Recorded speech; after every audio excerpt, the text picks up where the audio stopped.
Welcome to another Out of the Park 24 Tigers episode. This is our first episode after winning the 2026 World Series, and we'll start with something you've all been waiting for eagerly. MLB has expanded and realigned. So let's get into it. Now, I'm showing you this before the standings reset so you can see how the teams finished last season, and where they're realigned. So we're going to start in the AL Campanella division, named after, of course, the legend Roy Campanella, the first black catcher to play in MLB. And this is like a Midwest-ish division. It's pretty geographical the way I grouped these teams. So we've got the Tigers, the Brewers, the Twins, the Guardians, the Reds, the Jays, a little out of place. I could have gone Pirates, but I figured I wanted a big market team here, or a bigger market team here, the Jays versus the Pirates, because there's so many big market teams already in this division. And then we've got the White Sox and the Cubs as well. As you can see, 5 teams. This still has last year's record and who made the postseason last year. So 5 teams made the, or maybe this is how it would have happened. Is this how it would have happened? Anyways, you can see what the records were last year. I also redid the postseason, which I was like, I wonder if it's telling me who would make it with my new postseason format, which I'll show you in a minute as well. The AL Lacey division, which is not named after my Baltimore Orioles sim stud Asa Lacey. It is named after Sam Lacey, who was the first black sports writer admitted to the BBWAA, and he is from Baltimore, so the Baltimore Orioles are in that division. This is like the Northeast division, kind of. We've got the Phillies, the Red Sox, the Pirates, the Yankees, the Mets, the Orioles, the Nats, and the Ottawa 67s have joined Major League, named after the junior hockey team from Ottawa. And they will be in a very tough division. And it would have been cool to have them in with Toronto, but again, I didn't want to put an expansion team in this division because I feel like this division has some smaller markets, and expansion teams normally start with a smaller payroll.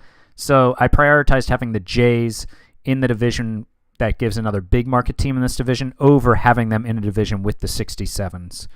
And then we've got the NL Bankhead division, which is named after Dan Bankhead, who broke into the majors with the Brooklyn Dodgers, was the first black pitcher to appear in the major leagues. He was also the first black player to hit a home run in his first major league at bat. Fun fact I learned from Baseball Reference. And this is kind of like the South and Midwest division. We've got the Braves, the Marlins, the Astros, the Rangers, the Cardinals, the Royals, the Rays, and then the New Orleans Dominoes coming in. You can see I haven't done anything with these logos here. I'm not sure that I necessarily will or not, but we'll see. New Orleans Dominoes, named after famous musician Fats Domino, and not named after the crappy fast chain pizza place. Although I will say, I'm not saying Domino's specifically is bad chain pizza. Just in general, chain pizza is really bad. Nothing specific about Domino's. I actually think Domino's, if you need to buy chain pizza, like national brand pizza, one of the better, maybe the best one. Pizza Hut, I have time for that argument, but like Papa John's, and we're talking just on a scale of chain pizza, so none of it's great, right? Pizza Hut and Domino's are pretty decent. Papa John's is utter trash. What else is there? Little Caesars? I don't know if that's nationwide or not, but it's been in every area I've lived in my life. It's not good. Papa John's is the only totally unacceptable answer, though, there. All right, so anyways, the New Orleans Dominoes are here. The NL Robinson division, named after, of course, Jackie Robinson. This is like the West division. We've got the Dodgers, the Rockies, the Mariners, the A's, the Angels, the Padres, the Giants, and the D-backs. So how does the postseason work? Well, every division winner makes the postseason and gets a bye. So that's 4 teams with a bye. Then each league, the AL on the left here and the NL on the right, each league gets 4 wild cards. So it will then work like MLB, where the 4 teams who get the wild card here, they will play in a 3-game series all at the home team stadium. And then it goes like best of 5, best of 7, best of 7, just like Major League. So that's how the league is realigned. We've got expansion. The expansion draft is not until December 1st or 2nd, I think. So Ottawa and New Orleans will not know their teams until then, who their star players are going to be. But it has finally happened. We finally expanded. We've got, I mean, this is a really tough division. This is the only division that had more than one team win 90 games last year, and we had 4 teams. I mean, the Reds won more games than all but one team. The Reds would be 5th place in this in this Campanella division. They won more than all but one team in this division, all but 2 teams in that division, and all but one team in the Robinson division. So, maybe it was just a lucky year, but the AL Campanella division is looking stacked. We've got the Brewers and the Tigers coming off their World Series against each other, now in the same division. So that's how it's going to go. And now we will jump into the postseason, figure out what our plan is going to be, and figure out how we're going to defend this World Series championship. Okay, so now the question becomes, how do we defend our World Series championship? Let's get into it. Let's go through the team a bit here. I've got everybody on the 40-man here on the roster. There will be some guys who are not yet on the 40-man who I anticipate having a really good shot at cracking my opening day lineup next season. So at catcher, I think we need a full reboot here. Dingler's really great defensively. He has had, one decent season, I think, offensively? Yeah, but he's now a 66 WRC plus. Now, his 162-game average over the course of a full season, if he actually played that, right? He's a 2-WAR player, but he's done that through a -0.3, 2.2, and a 0.9. I don't know, man. I could see him coming back. If nothing presents itself, I'm fine bringing him back, but I'd really rather not. I think I can get a defensive catcher who also, performs a little better at the plate. So we're looking to move on from Dylan Dingler. Now, I do think it's possible that, he's actually up. I forgot. I think it's possible that David Garcia, who has shown himself to have a good bat, but a bad pitch framing abilities, all through his minor and major league career, he's a switch hitter. I could see him being our backup catcher next year. We'll see about that. And then let's just go down the line here. Luke Leto, I think, will primarily be our first baseman next year. Could possibly sit some against righties, I think. I think that is entirely possible, but we'll see how all of that plays out. Or, I'm sorry, against lefties. Did I say righties? But I think he's earned the right to take this first base job. He also can play around the diamond a bit, but I think we'll probably keep him at first base because I think we have better defenders elsewhere. Ozzie Albies, we've got a decision to make. Do we want to pick up the team option? It's a $0 buyout, $7 million. I think I am going to pick it up, but I'm not sure he's in our plans for next season. Even though he did just win World Series MVP, he was an amazing hitter the last couple months of the season. We went out and we got a longer-term option there at the deadline because Albies was just horrible for the first half of the season. And Zach Goloff is here now, and he's under club control for much longer than Albies. I think we've got him for 3 more years, 3 years of arbitration. I don't think he's a Super 2 guy. And so I think he's our dude at second moving forward for right now. So Albies, if there's no good move out there for Ozzie, I could see bringing Goloff and Albies back next year. But the plan would be to have Goloff be the second baseman and Albies move on to another team. Malloy and Made obviously coming back as the left side of the infield. I think Matt Horvath will get a good shot at getting a lot of the Riley Green at bats, maybe not all of them, but he was really good in 240 plate appearances, a 127 WRC plus. He's a righty bat that can balance out our lineup a bit, so he will probably play in left field for us unless he totally bombs out. He doesn't have the job won, but I think it's kind of his job to lose going into training camp. He's got the inside track. Parker Meadows and Jung-Hoo Lee will come in and be center field and right field again. I was thinking of possibly moving on from Lee after the down year and all the guys we have pushing for major league jobs. But with the Green injury, I think Lee sticks around for at least another season. DH spot is fairly open, and as are some bench spots. I'll show you who I think some of the front runners are. I think Pacheco. So we've got a backup catcher spot, and then we've got 3 other bats and a DH. So 4 bats really still to talk about, or still to make room for. And I'll show you who I think has the inside track on these jobs. Isaac Pacheco, he wasn't great in his first was that his first full season up? He got some playing time the year before, but he's going to turn 24 later this month. Still very young. He can play adequately at a bunch of positions. If he breaks out, he's going to be a really good player. He's only 24. He's getting another shot at the major league level next season. I don't know that he's going to get like 600 at bats, but I could see him getting 111 starts and 400 to 500 plate appearances again, maybe. So he's got the inside track. Another guy who has not really gotten a fair shake here, I guess, is Ben Malgeri here. Malgeri is a right-handed bat, which we need on our bench to counterbalance a lot of lefties that we have. And he's just hit everywhere he's been. If you look at his batting stats, he's hit everywhere he's been. And 25 and 26, he just crushed AAA pitching. He's now had over 800 at-bats there. He only got 9 plate appearances last year. But, he certainly is a guy who could end up picking up a lot of the Riley Green at-bats too. I think Horvath is ahead of him in the depth chart right now in the pecking order, but he's got a shot to pick up a lot of bats there, and I think he's got the inside track at a bench role. 2 guys in the minors, both lefty bats, who don't really have much left to prove at the AAA level. Jack Moss, our second-round pick from 2024. I think he could be our DH against righties.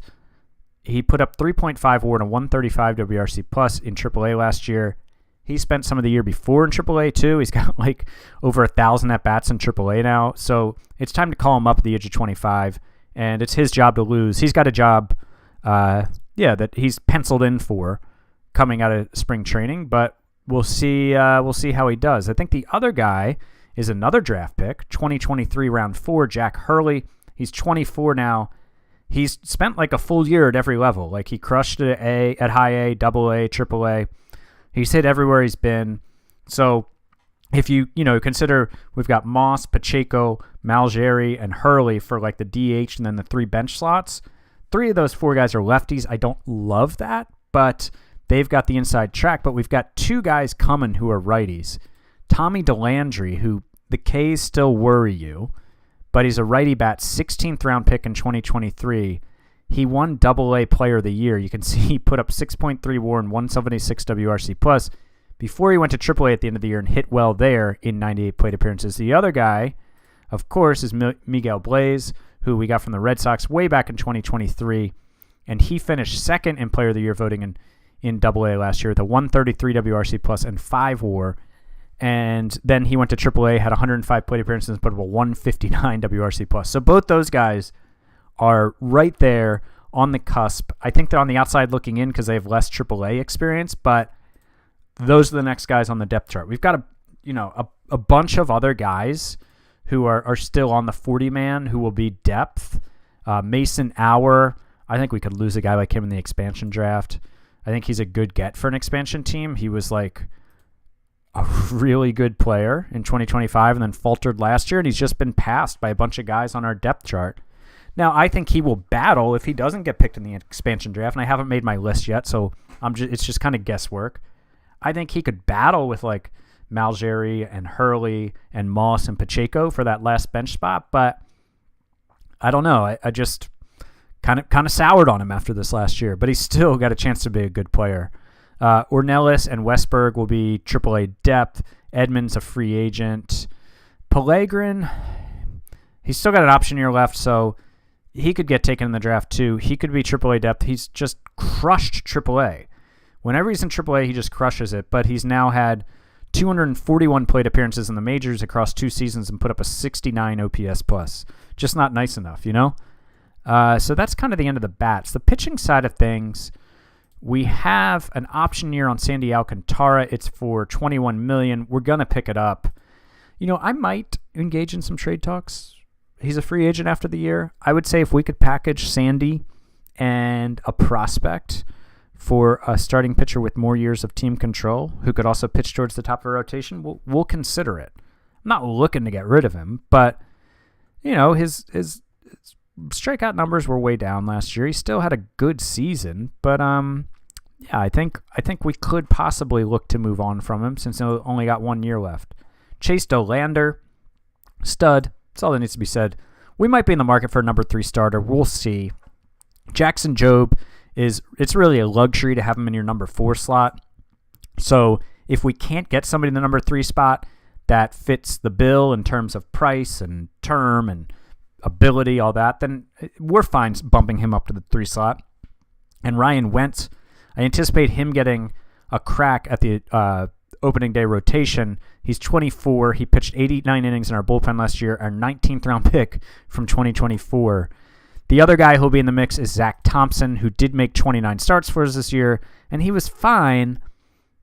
He's 29 though. He was a late bloomer, and he wasn't magical in the rotation, and he was really good as a bullpen arm the 2 years before, and we maybe could use him as a lefty out of the pen. So, but if we don't go out and get a starter, if we can't find one to fill in the 3 slot, I think we bump Job and Wentz up a slot, and Thompson comes back in the rotation. Williams will return as the closer. Montos de Oca as a setup guy. I think Lang and Flores will both be on the club again. Flores is out of options, and I think he's pitched well enough to be a steady middle relief arm. And that will leave it. So that's 4 guys who are definitely in, right? I guess 5 if you count Thompson. I think Thompson is on this team as a lefty. All 4 of the guys who I said were on the team are righties. So that means we need so we got Williams, Monte de Oca, Lang, Flores, Thompson. So that's 5 arms. So we have 3 spots open. Blue Ball and Nolan will be in there. We've also got Harrison, who will be coming off the torn rotator cuff, will be in the mix. And I think, DeJesus is out of options. Abreu and Vasquez, I just didn't like their years enough. I could see maybe bringing back Abreu. He's arbitration eligible. I just don't trust him that much after last year. But we'll see what he wants in arbitration. I could see him being one of the 3 spots left. Vasquez, I'm not going to tender arbitration to. Just too down of a year. I think we've ridden this train as far as we can, and it's time to get a more dominant arm in the back of the bullpen. I might change my mind on that. He's a really good pitcher. I'm going to look at what's around. Jalen Beeks, man, thank you for your service. Thank you for everything. You've been amazing out of the bullpen for the last 3 seasons. I mean, look at this run of WAR. Look at this run of ERA, the strikeout to walk rate. His strikeouts are going down. He's now 33. He's going to be 34 next season, and he wants to go start somewhere. He wants to be a starting pitcher, which he's certainly earned the right to, and if somebody wants to pay him $20 million a year, I think that's fine, but it's not going to be us.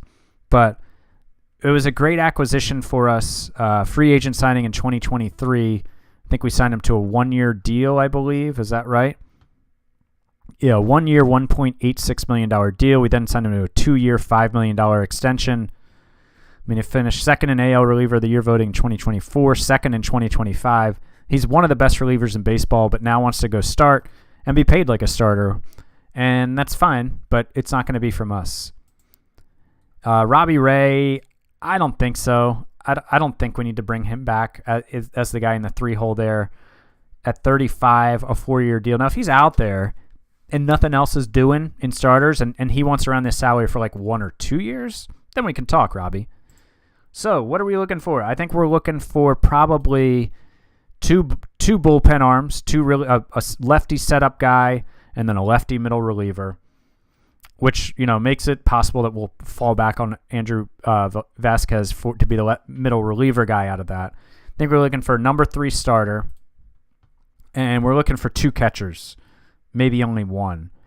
I think the bats will leave alone. I have so many guys I want to make room for. Now, things can always happen. I didn't plan to sign Jung-Hoo Lee the year that we signed him, but he was just such a good player out there. We didn't even need a corner outfield bat, but he was too good to pass up.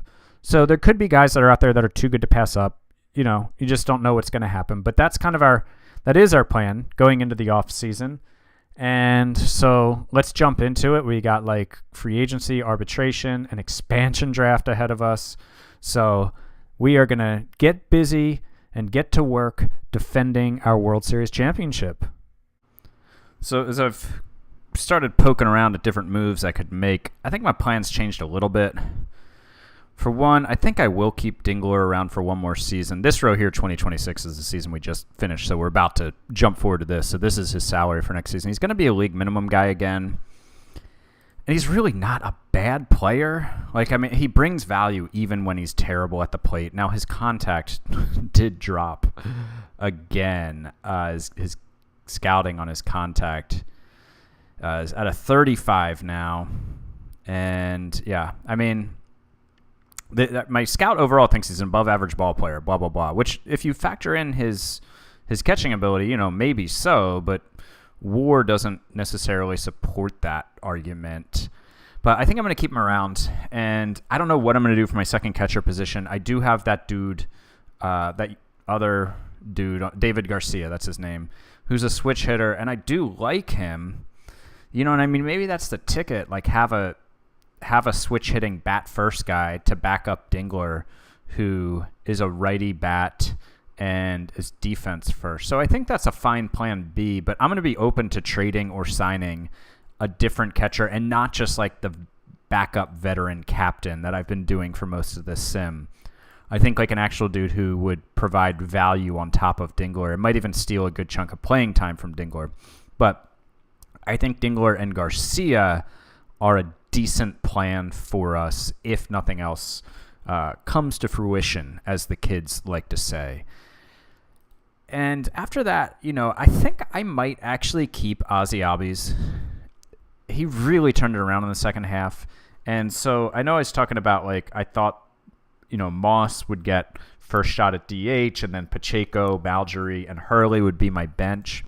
But that really doesn't leave me with too many guys in the minors that I think are like ready right now for the majors. It leaves me with some, like I talked about, DeLandry and Blaze, and then some quad A guys like Ornelas and Westberg. So I've got depth there, but I don't have depth of guys who I think like deserve to be in the major leagues right now.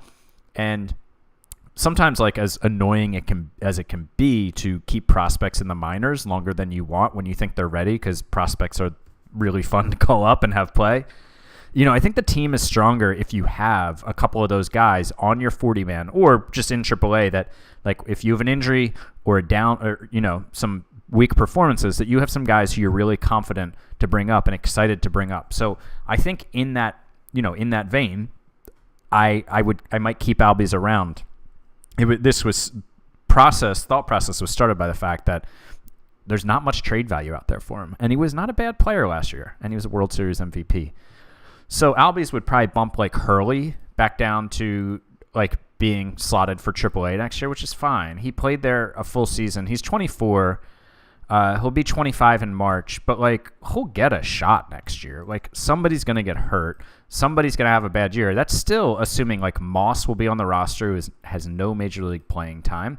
It's assuming Pacheco will be on the roster. It's assuming Malgery will be on the roster, who hasn't had any playing time. And then also we're assuming that like Horvath and Leto are going to just be really good again. So a lot would have to go right, injury-wise and performance-wise, for Hurley not to come up and get a decent chunk of playing time this coming season. So I think Albies will be like a backup guy. We'll get him some experience. Yes, we will get him some experience. I think he might be like a super utility bench player switch hitter. I think that's what we're seeing for him.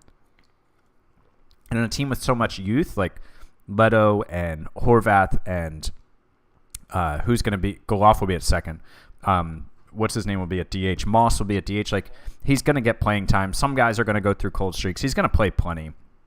And it probably means fewer at-bats for Pacheco, who is also like a super utility guy, but he'll still get plenty of playing time too. So all that to say, I think the odd guy out here is Mason Auer, who was outstanding in 2025 for us in limited sample, and he might still be that player. I'm not convinced that this was a career year. I think he could still be a really good player, and so a lot of other teams are too. I started shopping him around, and there's some decent value. I think we can bring in a pitcher with him. I'm going to go ahead to the next day because I've already used a lot of my shops. I want to show you guys what I was finding. So if I shop him around just for like a single player starting pitcher, and I'll show you some of the guys who jumped out at me. Like there's some, Max Fried is 32 and he hasn't been great over the last several seasons. Let's see. Hopefully, the guys who I found. Tristan McKenzie is an interesting one. He's put up like he had an awesome season in 2024. Then he's been like good since then. 2.8 WAR last season. He's 29. He's fragile is the biggest concern. He's got these 3 years left at $22 million. So he's an interesting arm. I think he's obviously overqualified to fit into that number 3 slot in our rotation we're looking to fill, and as a lot of these guys will be. Christian Javier from the Astros, he's only got 1 year of control left. Again, I haven't gotten to the part where free agents file, so this is their year that's about to fall off the book. So he's only got 1 year of team control left, which honestly, 1 year of team control for Javier for like 4 years of our is not a crazy proposition for anybody, I don't think. Look how good he has been, though. Now, obligatory comment, extreme fly ball, don't love it, but Christian Javier with this fastball and slider and that stuff, like, and his track record, I can live with his extreme fly ball. That's not going to scare me off of him. So there's Christian Javier. There were a couple other names. Pablo Lopez is interesting to me. He is signed for 2 more years at 15.4 and 16.8, which, if I'm going out and signing like a decent starter, I'm going to be paying that for like a number 2 or 3 starter easily. He's been good in the sim. You can see he had a good year, down year here, and then a solid year here. Not bad. His peripherals were much better than his ERA, but so he's had 2 straight years of a not great ERA, but his peripherals were much better. His strikeout to walk ratio is up, strikeouts were up, walks were down. So he's coming off a good bounce back year. I think I do like, and then it becomes, do you prefer a year of Javier or 2 years of Lopez? I think honestly the year of Javier. I think I'm all in on like making the team as good as possible for 2027. And if I give up a little bit of 2028, that's fine. Who's this guy? He's a young arm that they're willing to give up. All right. Senga, I don't think I'm that interested in. Zach Gallen has 6 years and $21 million left. I'm not interested in that.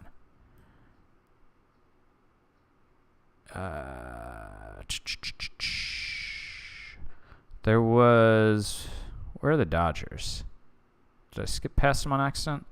So the Dodgers did have Walker Buehler here. Oh, man, Freddie Peralta got paid. And they want to get rid of this deal now. 7 years, $120 million. Actually, that's not that crazy. I think he's been really good. Yeah, he's been solid. So they offered up Walker Buehler in my last shop. Did something happen with him where they don't want to anymore?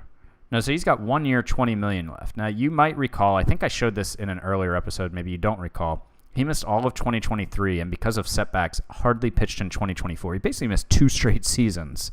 So some concern about health here for sure. And he's been really solid in 25 and 26. He's not like an ace that he was for the Dodgers in like 2021, right? Or 2019. But he's like a really good starter, really good number 2, number 3 starter. Now it's only a 1 year deal, which I don't love. And, his strikeout to walk ratio was not as good last year. His strikeouts were down, walks were up. Maybe he's moving in the wrong direction, but I think I do prefer him over Christian Javier. So Buehler is kind of the guy here. I think it goes probably Buehler, Javier, Lopez in terms of how I rank them. But then I started thinking, I was like, man, let me like try to build a bigger package and get a guy who has more years of team control. Because Alcantara's out after this year. Like, I doubt I'll be re-signing him after the 2027 season when he's a free agent. So let me find... It's so weird with, like, Ottawa. I'm like, Ottawa? All right. So, like, the Tampa Bay Rays, man, always a team who's willing to do weird stuff. I have not sent a proposal over yet, but... Whoa, who's this guy? Adjustment in 2023. Hurston Waldrip. He's fun. Wander's still here. Is Noah Dean going to be a starter? No, he's actually a bullpen guy. I would love to acquire a lefty who looks like this. What do I need to do to get Noah Dean from you guys? So I started looking at Shane McClanahan. You can see here he is under contract. He's got 4 years left. He's got a 15 and then 3 years at 17.8 for his age 30 through 33 seasons. He made the All-Star team in 2022. No other All-Star trips for him. So in this sim, you can see 2023, he was like an ace again. And then 24, he was a bit of a down year. 25, definitely a down year. And then 2026, he bounced back a bit. Like if we're going by WAR, his strikeout to walk ratio has not really rebounded. His Ks are not great. Like, I think clearly the shine has come off a bit. He's not a number one starter. I'm curious if he is if they consider him their top starter. Like, they do. So they still have him ahead of Taj Bradley. Oh, who they have signed too. Wow, good for them. Look at you, Tampa. Waldrop is clearly better than both those guys. Drew Rasmussen. So they still do value McClanahan, but I'm wondering with this budget if they might be willing to deal. Their offense wasn't good last year. I mean, neither was their pitching. They were just a bad team. But I'm wondering if they're willing to kind of move on from McClanahan and know that, like, when they're going to be a good team again in a couple of years, assuming they become a good team again soon. Rookie ball, high A, rookie ball, like a lot of their top prospects are not really close. So I'm wondering if it makes sense for them to deal for Auer, who is cheaper and younger, and maybe another prospect or two, and deal McClanahan, and also get some good old financial flexibility back in the deal. So I want to make a run at McClanahan. I think much like when I dealt for Alcantara, like, he's not in this sim at this point. He is not the ace that he is in real life, right? I think he's still a really good pitcher. I think he's a good number. I mean, as a number 3 starter, he's absurdly good. So, and I'm fine with this deal, because I think if I went out and wanted to sign a guy this offseason, I would gladly sign McClanahan to this 4-year deal. When did they sign it? Prior to the 2026 season. So he just finished his first year of it. So they're like basically like Nolan Arenadoing him. I don't think it was the first year Arenado was dealt after his deal with the Rockies, but you know what I mean. Oh, you know what I mean.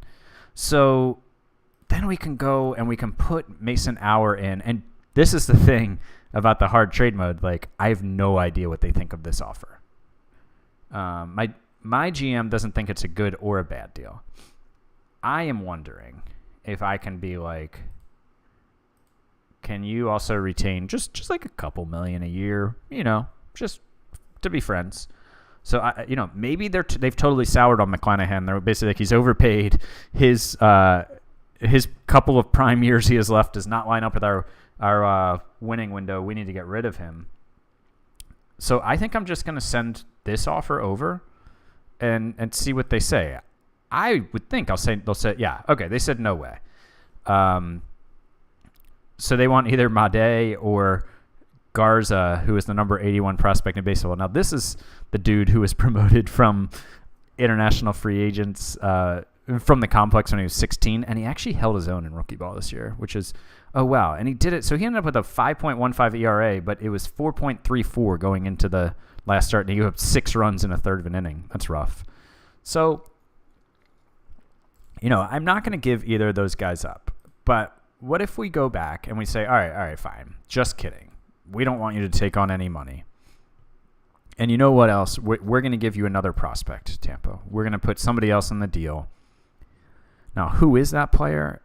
It's not going to be anybody too good.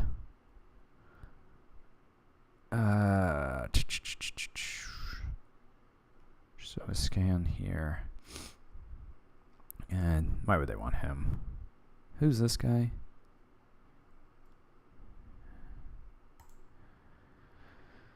Has he done anything offensively yet? Okay, so this guy's turned into an okay enough looking catcher. He can be in AAA next year. I don't really want to trade him.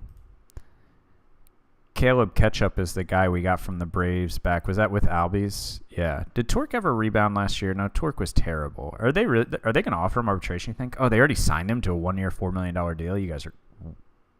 I don't know, man. I don't know about that decision. I might have cut bait. So Ketchup, I think, is still a decent-looking player. He did not perform well last year. He just has not performed. But scouting thinks he's not terrible. Let's see what they say. Let's offer Ketchup.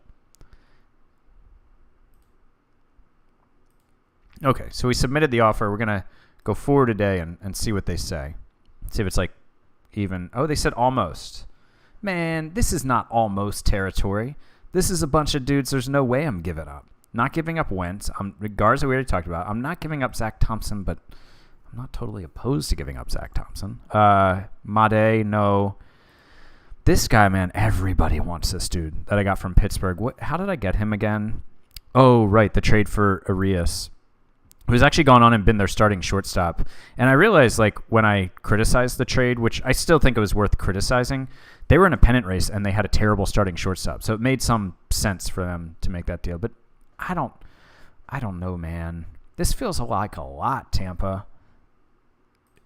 Like, that's the list of players you want? I mean, those suddenly become the headliner. Colton Hartman, shout out to the legend. He struggled on A-ball again, guys. I don't know. I don't know if it's going to happen for him. It's disappointing. Nearly fell off my seat when I was able to draft him, and it hasn't. It's been downhill since. So this is a good defensive catcher. Lots of teams are interested in this guy. Lots of teams. 2025 round 11 pick. He shot up through the system. He hasn't played a lot of baseball. Like, he had 75 plate appearances in AA and then 103 in AAA. Like, he just hasn't been a starter, but he's performed. And it's just interesting how every team asks about him. Oh, he's shown improvement like the whole time too. Yeah, I mean, he could turn into a good player. He's still, how old is he? He's 23. Yeah, this is the type of player who I could see Tampa being interested in, and there being legitimate reason for it. Let's try this deal. The Gold Glove winners were announced, by the way. Did we have a Gold Glove winner? Oh, Riley Green. Oh, and Made. We had 2 Gold Glove winners. All right. Way to go, guys. Oh, I was wondering about this. So the awards, maybe I should have done the expansion and the realignment after the awards, because the awards are jacked up, right? Like the Cubs are in the AL. That, I after I did it, I was like, oh, this is really going to mess the awards. Oh, well, whatever. I don't care.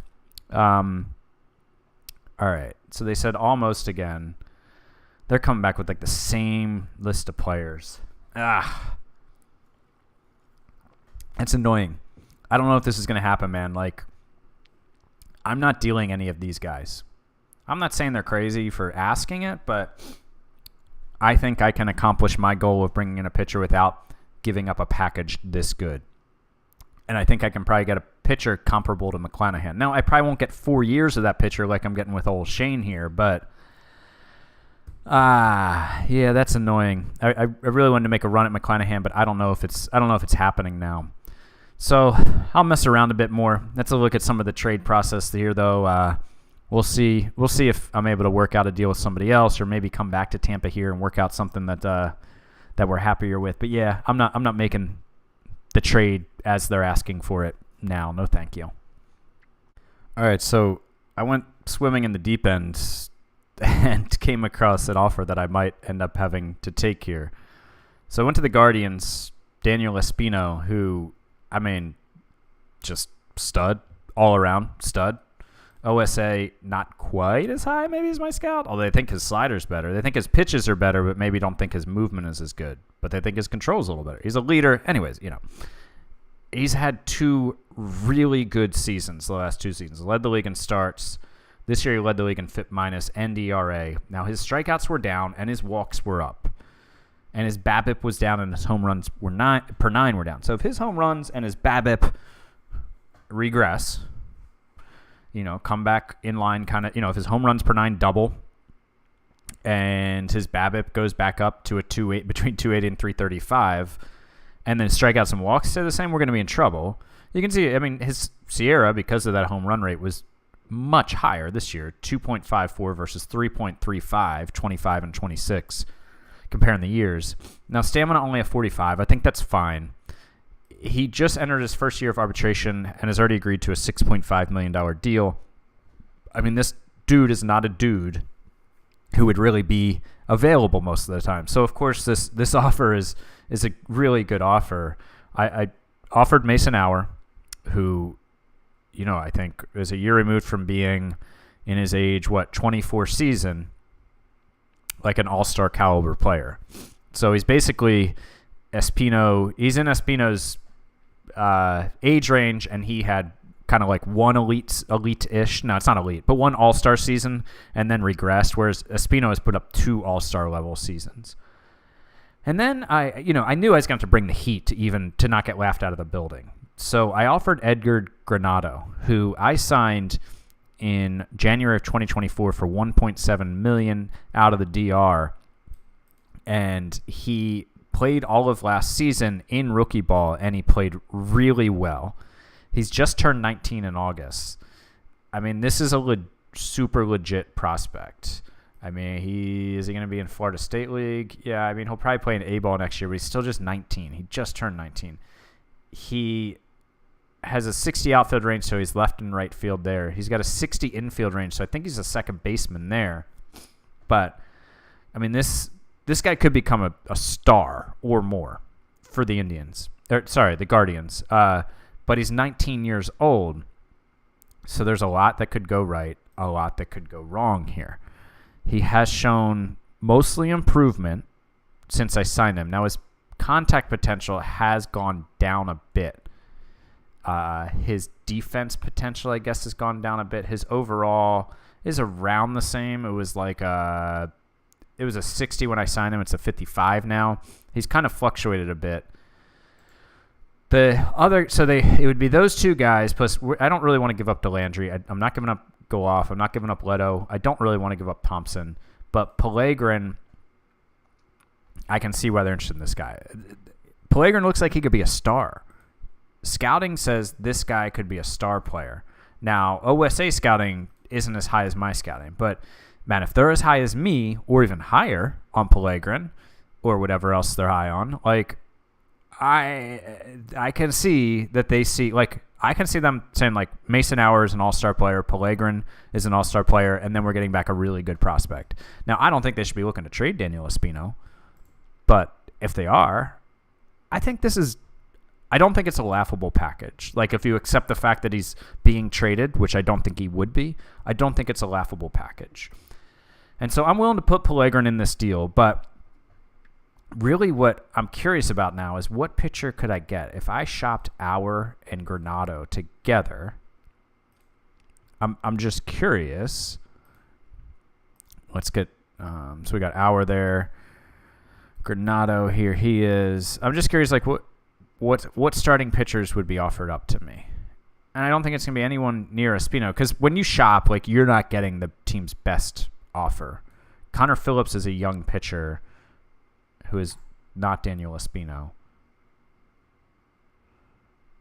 There's Javier again. Yeah. Nothing great here. What happened there? Where'd you go, Giants? William Kempner.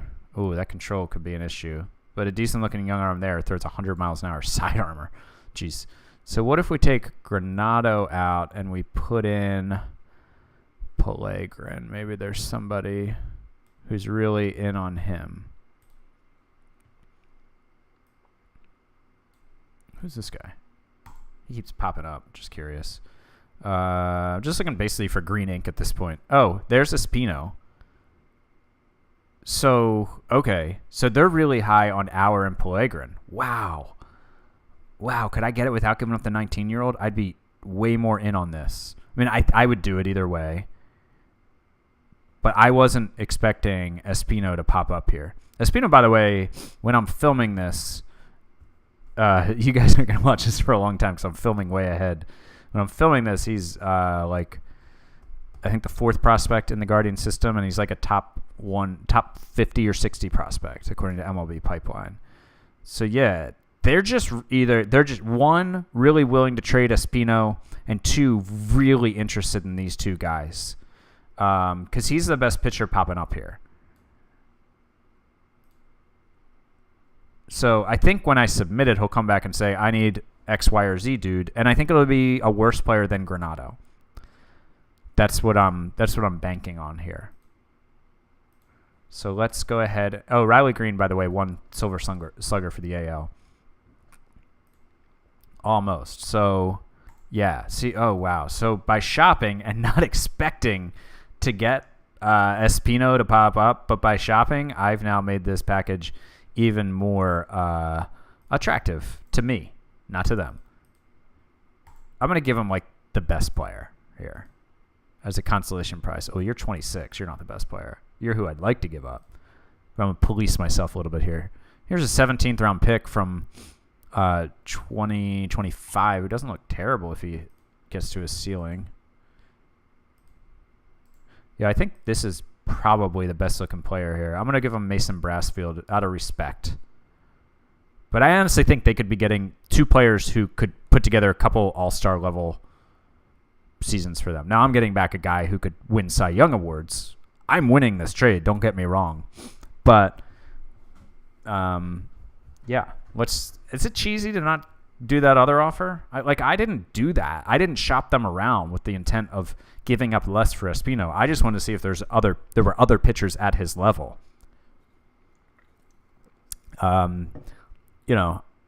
I don't think this offer makes a ton of sense for them. I think with the 19-year-old international free agent, if you squinted hard enough, you could be like, okay, fine. But again, like possible all-star hitter. I can see it. They would get flamed for this deal. This is a deal the Rockies would make. That's who would make this deal. I'm not sure the Guardians would not, but the Rockies would. But I'm going to do it. Let's, yeah. So our fans are not happy to let Auer go, but they are ecstatic that we got Espino. And let's go ahead and just add Daniel Espino in here. Now, I mean, I guess he's our number 3. I mean, he's possibly our number 1, if you ask me. Let's go 90 pitches on him. I don't have a lefty starter. I don't love that, but I have a few guys who are going to be capable. Nolan and Thompson both being capable of pitching if and when we need a pitcher, another starter. I would prefer to have a lefty starter here, but I prefer Daniel Espino over all the other options, so we'll go with it. Maybe Thompson outduels Wentz for a starting job anyways. We'll see. But I think that's like the blockbuster of the offseason for us. We'll see if we pull off any others, but was not expecting it to get a young pitcher who's this good. What are his arbitration estimates, by the way? Espino is going to be down here. So he's got 6.5, and then he's at 12 and 16.6. My payroll, man, is like, it's going up. We're 4 years out. It's the highest. When look at all these dudes who aren't even on the books. Riley Green is estimated for 27.9. That's not even in here because, Dolander at 15, Espino at like 16 plus, Galoff at 12. So not going to be able to sign all these guys long term, but we've got a really good team now. And I think we've got, now our number 1 and 2 pitchers for when Alcantara leaves after this season. I have thought about shopping him around for a pitcher with more club control. Imagine if I trade him for McClanahan. Maybe I should look into that. Alcantara plus something for McClanahan. What do you guys think? And then I'd have my fan interest was it was in the high, I think it was in the 70s after winning the World Series. And then I extended a bunch of guys instead of doing arbitration and went up into the 80s. And now with Espino coming in, we're up to a 93. I think I got to raise the ticket prices even more. We're going to go 28-28. It's going to be a pretty major raise, 6% raise. I mean, that's not crazy in the universe. We need to fill a couple one minor league job. All right, cool. So I think it's the big move of the offseason. So I'm going to, head down, going to get to work here and try to continue to fill out this roster. But the Tigers have just added a very good young starting pitcher, and we're coming in hot trying to defend this championship of ours, and we've got work to do though. So let's keep on keeping on here. All right, free agents have filed. It's December 1st. Expansion draft is on December 3rd. I did want to show you we got a scouting update. One of the people we got it on, Luke Leto here. So his potential contact improved from a 50 to a 55. Current power improved from 70 to 75. Potential power improved from 75 to 80. overall went from 55 to 60. Yeah, he's looking more and more like a stud here. Pretty excited about that. So made a couple minor moves, maybe like 2 trades. Let's see. Okay, so we had all these contracts renew. Some dudes became free agents. Okay, just 1 trade. So we made the Espino trade, which you know about. Then I then traded Brian Abreu, who he had 1 year left, and I just felt like it was ready. I was ready to move on from him. He had struggled last year. He'd never really been great for us since we traded for him in the 2 seasons we had him. And with just 1 year of team control left, despite what scouting says, I was just kind of ready to move on. So we got back Daniel Jean, or Daniel Jean, if you prefer. Ground ball pitcher, questionable control, but everything else looks good. He's a bullpen arm. He's a lefty, and he has 2 option years left. So it just gives us a cheaper pitcher who has options and can be a lefty on our 40-man. I'm not sure he's making the team out of the gate, but we'll see. He pitched in high A in 2026 and then went to triple A and then did get an inning and 2/3 with the Diamondbacks. He was an international free agent signing apparently in January of 2021 with the D-backs. And let's see, anything else happen? I did end up bringing back Andrew Vasquez. It was just like $1.89 million, like this scouting report, decent performance, middle reliever, like this is fine. I was going to have to pay more money for somebody comparable out in free agents. So here I have like 1, 2, 3, 4, 5, 6. These 6 I consider probably on the team next year. And then we've got 2 more relievers. I think it'll be one of these 4 guys, and then we're going to sign a lefty setup man. On this side of the house, I think we're set at hitters except for maybe our second catcher. Now, I do worry about the star power here, right? Like, Malloy is a star. Then after that, you've got Horvath and Leto, who do not have proven track records, although I think Leto is becoming close to a can't-miss guy. Goff and Albies, I have faith in Goff, but I don't think he's a star. We're going to need Jung-Hoo Lee to step up. But I do worry a bit about this offense, but I just don't see going out and making a trade for a superstar player. Riley Green will be back in June-ish. We've got some young guys who could be stars that we're going to give the chance to do that. We're going to give them the chance to do that. So I do worry about this lineup a little bit, but I'm going to hope that we'll be okay. I'm not going to go through all the awards since they're jacked up from me switching AL and NL and the computer not being able to keep track of that, but I will show you a couple fun things. Where is it? My manager, 2nd year in the league, 2nd Manager of the Year award. AL Rookie of the Year is won, of course, by the Cubs, who are in the National League. Jesus Machado. Do you recognize that name? I do. Number 26 prospect in baseball. He was traded by the Tigers with these dudes to get Kevin Made. So that was in June of 2025. And, at that point, he was a 40 overall. And then he just took off, man. Like, look at these scouting reports. Since this 35 out of 40, it was a 40, 45, 50 were his potentials for contact power and potential. He's now up to 50, 65, 60. His overall is a 65. It's been as high as a 70. Looks like a star. Now, he only put up 1 WAR in 155 games. Maybe his fielding sucked. His WRC plus was actually only 108, but he hit 34 bombs. That's why he got Rookie of the Year. Oh, he DH for him mainly.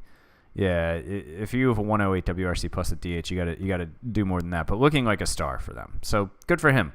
Maybe one of the guys that traded the Guardians is going to turn out to be a star for that. But I still like the trade. Wasn't a lot else, just because again, these are just jacked up from the league switching.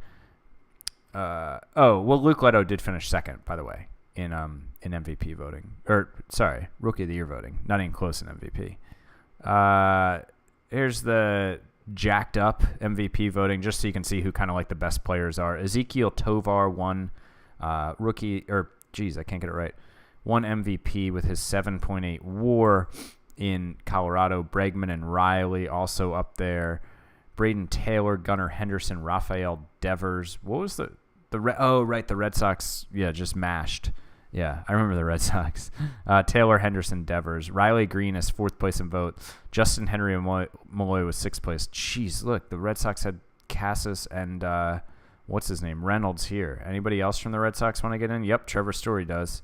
Wow, okay, that works. So free agents is filed. I have filed. I think we mainly need Vlad is out there. Look at him go. How have you been in this sim, Vlad? Oh, he's been great. Did he win MVP there? Yeah, 2024 he won MVP. So sorry to Blue Jays fans, he's not. Well, maybe he's coming back. Who knows? Brandon Lau, of course, a guy we tried to make moves for last year, couldn't do it. We're not interested in spending that kind of money on him, even though we have a ton of money. But our team's about to get a lot more expensive. There's Jalen Beeks, Shane Bieber back out there, Story, George Springer, who blocked his 10-5 to come to us. He would come to us on a free agent deal. I would bring him in as my DH. Tyler O'Neill is actually a guy. If his price falls, I'd certainly consider it. It would push my bench would then be Pacheco, Albies, and O'Neill. So then Malgery and Hurley would be in the minors to start the year. It's not the end of the world. Malgery has certainly earned the chance, but if Tyler O'Neill's asking price comes way down, we'll see. Robbie Ray doesn't want a ton. 3 years, 13.6. If he doesn't have a deal, he's going to come cheap to somebody. It's not going to be us. We're set at pitcher, I think. So, or starting pitcher. So let's look at all catchers. Is there anybody out here? Omar Narvaez. How's he looking these days? Not too bad, and that's actually not a crazy price. And he is a lefty. What does he actually want, though? How many years? He's 34. Oh, a 5-year deal. So his offense wasn't great last year. He struck out more. He walked less. He'll be 35 in February. He's still a good fielder, though. Yeah, I don't mind Omar Narvaez there. Who are some of these other guys? This guy played in AAA last year and is actually pretty good. Not a great framer. This guy really hasn't played much in the majors.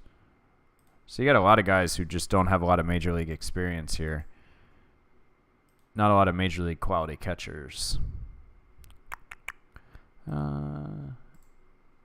Yeah, I don't know about all this. How about if we check this?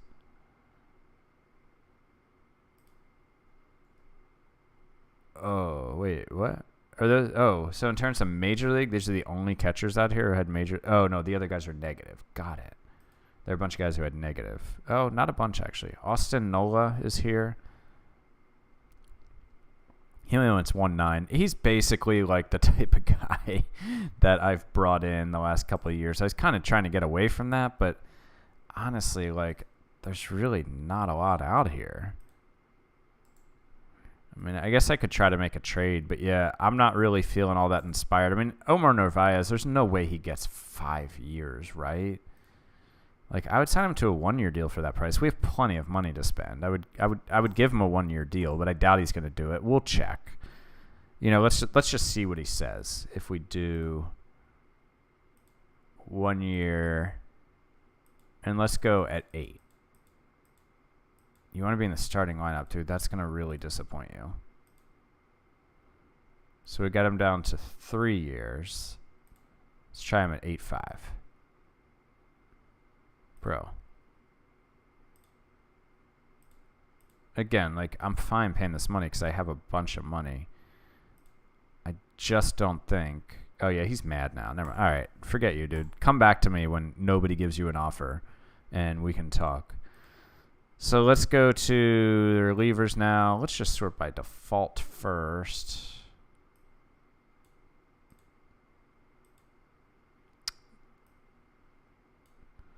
So we need a lefty. Oh, man, it's all the way down here. There's really not a shutdown lefty guy here. We might have to go trade market for both these. I really don't like the free agent market for our needs. So, yeah, I think we're going to go trade market for both of them. we're gonna try. Like, this guy's not a terrible option, but he just doesn't have major league experience yet. I don't know, dudes. Let's look at pitching ratings overall. Throws lefty. Yeah, Milner. Gregory Soto is... How's he been? Ooh, rough year last year between Philly and San Francisco. He was decent in Philly for several seasons before that. How many year deal does he want? 3 years. Get out of here, man. So there's Soto. Ben Bowden, I don't know that I want him. Del Pozo I had earlier in the sim, I think. Caleb Ferguson.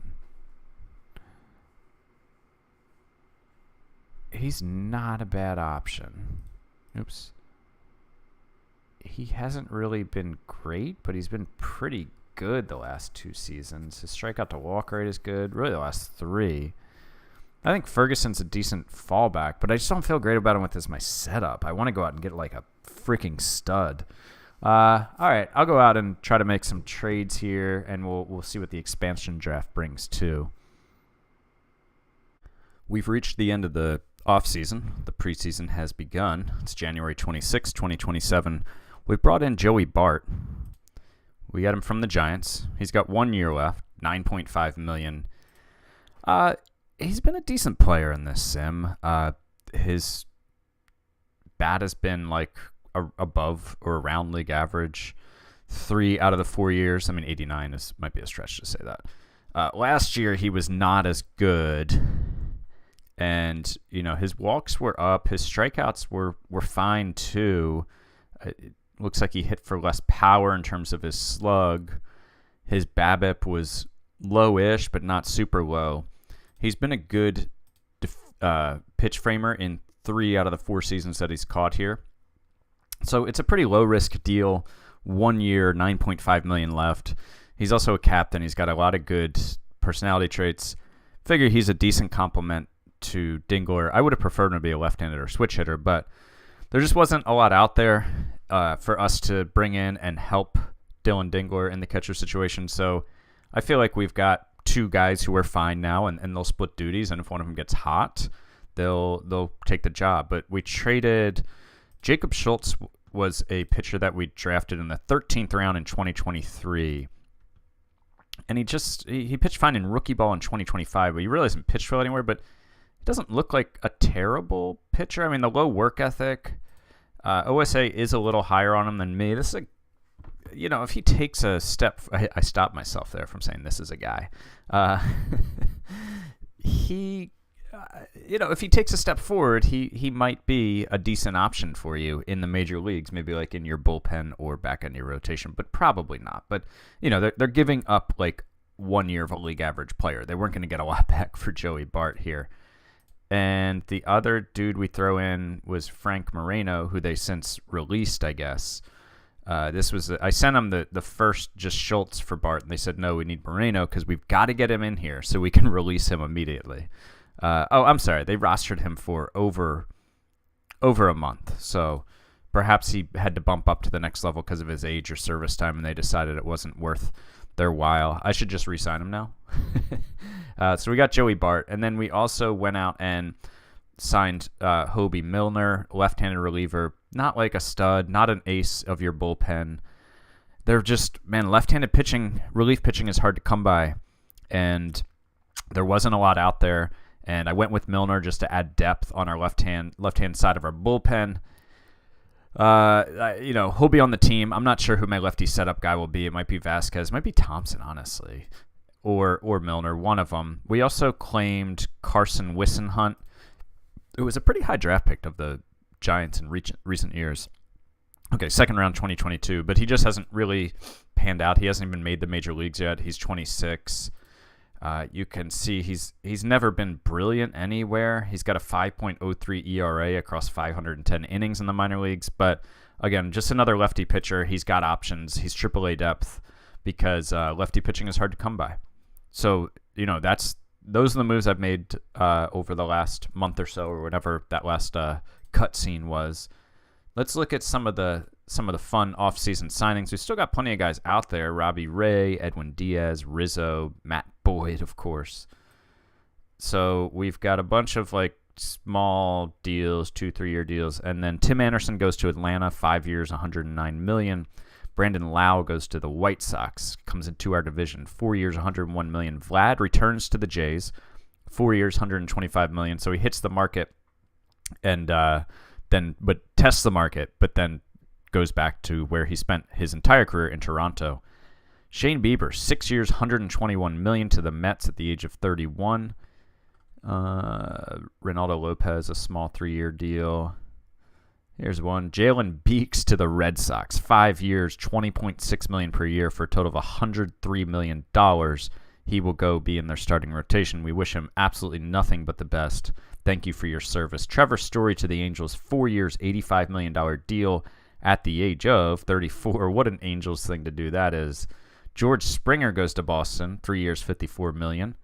Oh, old friend Scooball goes to Atlanta, 2 years, $13.4 million. Tyler O'Neill, who I checked in on, he went to the Yankees, 3 years, $46.8 million.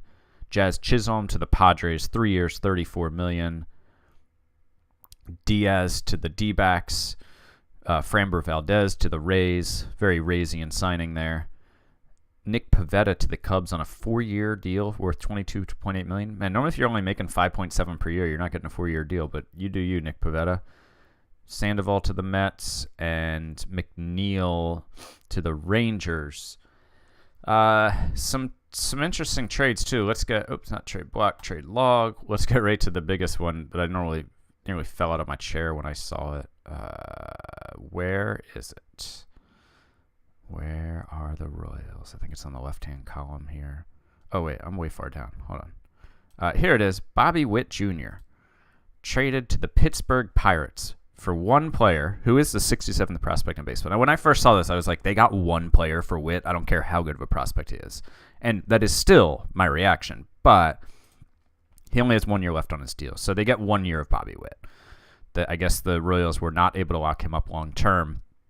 So the Pirates get him for 1 year. Who knows if they'll be able to retain him. It would be a very non-Pirates thing to keep him. But they got Jorge Trevino, who's the number 67 prospect in baseball. He's got a strong work ethic. He's just 18, though. How was he acquired? They signed him for $4.8 million as an international free agent out of the Dominican. So he was probably he was one of the top prospects in his class. So the Pirates go for quality over quantity here, but you would think they would want like a lottery ticket or two in there too, like an okay-ish prospect to go with this headliner, but they did not do that. They just got one player back. Not a lot of other huge trades, I don't think. There's Nick Maton going to the Royals, a legend. Cavalli went to Minnesota. Luis Castillo went to Cleveland. He's coming to our division. They retained 100% of his salary. Now, he's just kind of gassed now. He had a bunch of arm injuries. Yeah, torn flexor tendon, shoulder inflammation. Then he tore his meniscus. He's fragile. He's got 2 years left. The Guardians, I guess, will have him in their bullpen for some reason. Who's the guy that they got? Isaac Mitchell is okay. I don't think Luis Patino went to the Royals. There might be one or two. Michael Massey, Royals legend, traded to the Cardinals from the Brewers. Yeah, I don't think there's not a ton of other big trades out here. But, that Bobby Witt one definitely caught my eye. Thought you guys would want to see that. Blake Snell did go to Houston for 2 players. It's a very, very Houston thing, I feel like. Taylor Ward went to Minnesota. But anyways, you get the point, especially with Kyle Bradish going to Miami from the O's. And so, that will wrap this episode. That is probably pretty close to the team that you'll see come to opening day next year. We'll see how spring training goes, how our health holds. I will say, forgot to show you, our owner pumped up our budget from $212 to $230 after you saw our offseason. Man, I'm not trying to go out and spend a lot of money right now because I have some escalating salaries coming. Like, our projected salary, our projected payroll for 2029 is 180.6 million. This year it's at 134, and that's with a bunch of big deals. That's like before even re-signing Riley Green, right? Which we hope to do. That's before re-signing. Yeah, I think Green's the main guy. So, like, we're probably looking at a payroll over 200 million in 2029. So that's why I'm not trying to go out and sign some veteran or some star to like a 4 or 5 year deal, because it'll eventually cost me like Riley Green. Now I can always like trade Lee or trade other guys. We'll see what that comes to. And it doesn't appear that it's just going to be a one-time investment. Like, he's planning to go to 250 next year. So he's very excited about the World Series, as an owner would be. He's very excited that our season tickets are projected to go up 42% despite a 6% increase in prices. Our projected revenue per game is estimated to go up 37.1%. So hopefully we come out and we don't disappoint this season, so our payroll can just continue to skyrocket. The increase that he gave me from like 210 or whatever to 230 here at the end of the offseason took us from like, I think, 19th in the game to a 14th budget. But we've got our payroll down. I do have a bunch in player development and scouting already, but I guess I'll probably put a few more million in there. Maybe we can draft a guy like a huge overslot guy, or like one of those high school arms that's impossible and wants like a $10 million bonus. Maybe we'll blow it on that this year, all this money we have. But thank you for watching. This is the end of this video. We'll be back with 2027 opening day, so you can meet your defending World Series champion Detroit Tigers. Talk to you guys in that next video.